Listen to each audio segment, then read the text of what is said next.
korang boleh guna benda ni sehari semalam tanpa charge. Okay, ni first time aku try Monster headset. Sebelum ni aku dah test banyak dah headset model lain. So jom kita tengok daripada Monster. Design dia cantik lah, korang tengok tu. Oh, memang nice gila lah Monster.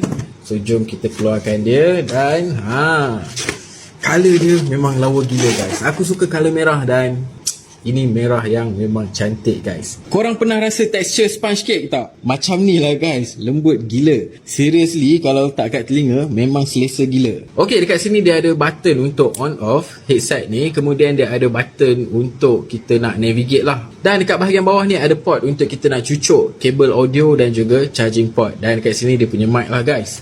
Ok, so untuk kabel audio dia memang bagi sekali bersama-sama dengan user manual dan juga charging cable. Korang tengoklah ni, kabel audio dia memang panjang guys. Okay, so jom kita test. Alright, masuk je macam ni. Noise cancellation memang power bunyi-bunyi persekitaran memang dah sangat-sangat kurang. Dan suara yang aku cakap sekarang ni pun dah tenggelam. Alright, so untuk full volume memang best gila, memang kuat dan sedap pakai guys. Dan yang lagi menarik lagi, dia ada gaming mode. Dan yang lagi best, kita boleh guna selama 25 jam tanpa henti. Bateri dia memang besar guys. Dah lah lawa. Lepas tu boleh pakai lama. Dan sound quality memang tip top. Boleh main game lagi.